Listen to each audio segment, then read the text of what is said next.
To create your own Snapguide, tap Create and give your Snapguide a title.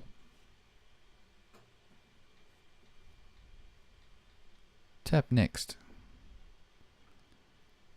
Let's add some more information to our first page, so let's tap our first page, and we have the option to add a summary. We're going to use the dictation feature built into iPad 3 by tapping the microphone icon in the Add a Summary field and then dictating. Create how-to guides in minutes. Let's add some supplies. Tap to add supplies. Tap in the field, start typing. Thank you autocorrect, we'll accept that. And thank you autocorrect, we'll tap that and we're done. Back.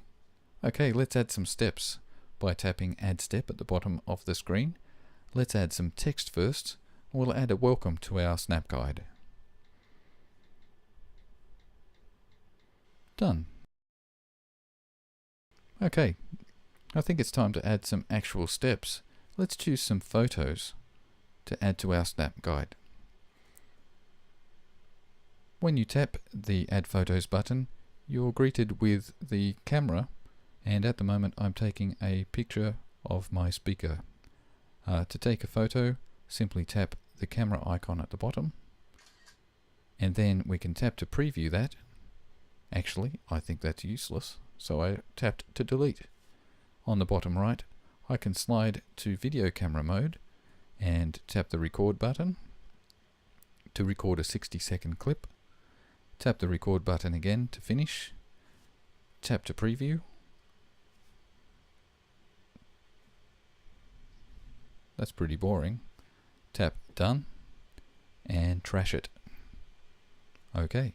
Another way to get images and video into your Snapguide is to tap load at the top of the screen and tap camera roll or photo stream, and that will bring up the camera roll section of your iPad. I took some screenshots earlier of Snapguide, and I'm going to tap 3 of them now to select and tap done. And Snapguide automatically creates 3 pages in my guide. I've tapped the first one and I'm going to add a caption. Step 1. You could use much more descriptive language for your steps, because clearly it is step 1. This is step 2. But this is the idea. Done. And back. And this is step 3.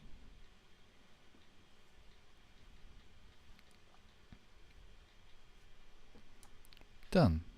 Back. Next, we're ready to publish.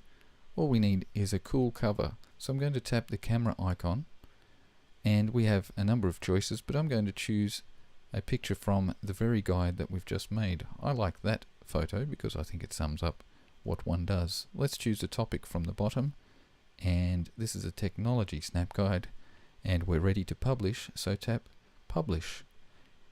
We have an opportunity to share our guide at this screen.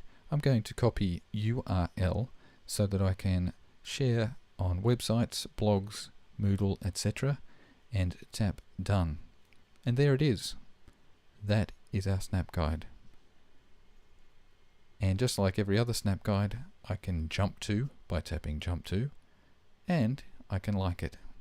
What's not to like? Let's close that, and you see that we're taken to the Me tab, and there's our most recently published guide and our liked guides. Because we liked it just a moment ago, it appears there as well. We have a number of choices at this point. We can tap to read, or tap Me to get back. We can tap the blue Edit button, and we can add steps and then republish to the web without having to relink for any of our followers. And that is almost it, except what if you don't like it? Well, just like in many other iOS programs, simply swipe from right to left on your Snapguide and tap Delete, and no one will ever have to read your Snapguide again. And that is how you publish a Snapguide.